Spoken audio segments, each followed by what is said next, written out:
আমাদের গ্রাম শ্রীপুর অন্য সব গ্রামের মতো শান্ত ও সাধারণ ছিল, কিন্তু একটা জিনিস একে আলাদা করত।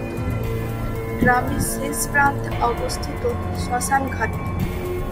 পুরনো বটগাছের নিচে সারি সারি চিতা সাজানো থাকত, আর দিনের বেলায়ও সেখানে এক অদ্ভুত নিস্তব্ধতা বিরাজ করত।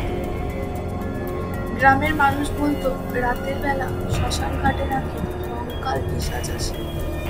সে নাকি নতুন পোড়া দেহ থেকে কঙ্কালগুলো তুলে নিয়ে যায়।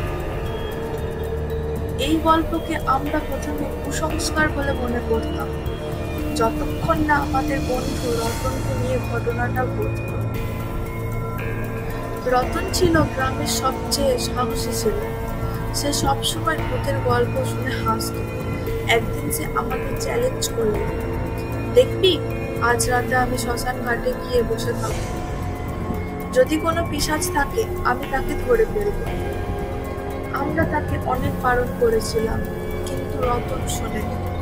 সে আমাদের সবার সামনে রাত 11টার দিকে শ্মশানের পথে রওনা দিল।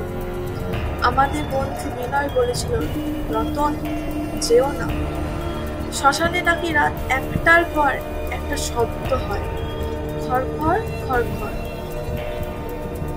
সেই শব্দ যার কানে যায় সে নাকি আর কখনো জীবিত ফেরে না। আমরা সবাই উদ্বেগে রাত কাটালাম। পরদিন সকালে রতনের ঘরে গিয়ে দেখি দরজা খোলা, ভেতরে কেউ নেই, আর তার বিছানায় শুধু একটা হাত করে পড়ে আছে। আমরা সবাই শ্মশানের দিকে ছুটে গেলাম। সেখানে গিয়ে আমরা যা দেখলাম তা আমাদের জীবনের সবচেয়ে ভয়ঙ্কর অভিজ্ঞতা ছিল। শ্মশান ঘাটে একটি পোড়া চিতার পাশে রতনের দেহ পড়ে আছে, কিন্তু তার শরীরের কোনো মাংস নেই, শুধু হাড়গুলো পড়ে আছে। আর কঙ্কালটাকে এমনভাবে সাজিয়ে রাখা হয়েছে যেন সে আমাদের দিকে তাকিয়ে হাসছে।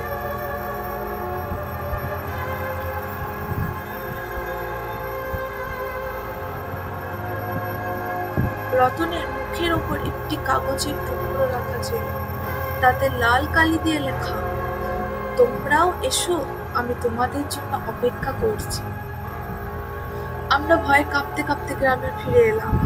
পুরো গ্রাম শোকে স্তব্ধ হয়ে গেল। গ্রামের মানুষ বলা বলি করতে লাগলো, কঙ্কাল পিশাচ আবার ফিরে এসেছে।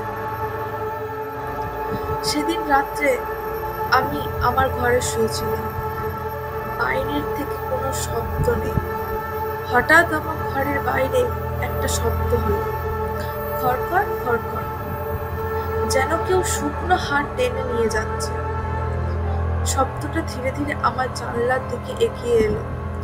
আমি ভয়ে আমার চোখ বন্ধ করে ফেললাম। আমার মনে হলো কেউ যেন জানলা দিয়ে আমার দিকে তাকিয়ে আছে। একটি হাড়ের আঙুল জানালার কাঁচের ওপর এসে টকটক করলো। কাঁচটা ভেঙে গেল আর একটি সাদা হাড়ের আঙুল ভেতরে ঢুকে এলো। আমি ভয়ে বিছানার নিচে লুকিয়ে পড়লাম। হঠাৎ আমার কানে এলো রতনের কণ্ঠস্বর, বিপ্লব বিপ্লব, ভয় পেও না, আমি আছি তোমার পাশে। আমি অবাক হয়ে তাকালাম। আমার খাটের নিচে রতন বসে আছে, কিন্তু তার পুরো শরীর সাদা হাড়ে। তার চোখের গর্তে কোনো চোখ নেই, শুধু দুটি লাল আগুনের স্ফুলিঙ্গ জ্বলছে। সে আমার দিকে আর কঙ্কালে হাত বাড়িয়ে দিল, আয় আমার সাথে, এখন কোনো ভয় নেই, শুধু শান্তি আর মুক্তি। আমি ভয়ে চিৎকার করে উঠলাম, না। আমার চিৎকারে আমার মা ঘরে এসে বললেন, বিপ্লব কি হয়েছে, কেন চিৎকার করছিস? আমি তাকে রতনকে দেখালাম, মা রতন, রতন এখানে। মা আমার দিকে অবাক হয়ে তাকালেন, রতন, এখানে কেউ নেই, তুই স্বপ্ন দেখছিস। কিন্তু আমি দেখতে পেলাম রতনের কঙ্কাল শরীর ধীরে ধীরে অদৃশ্য হয়ে যাচ্ছে। তার শেষ কথাগুলো আমার কানে বাজতে লাগলো, আজও রাতে আমি যখন একা থাকি সেই খড়খড় শব্দটা আমার কানে আসে। আমি জানি কঙ্কাল পিশাচ আমাকে ডাকছে। সে হয়তো অপেক্ষা করছে কখন আমি তার ডাকে সাড়া দেব। গল্পটি ভালো লাগলে চ্যানেলটি সাবস্ক্রাইব ও একটি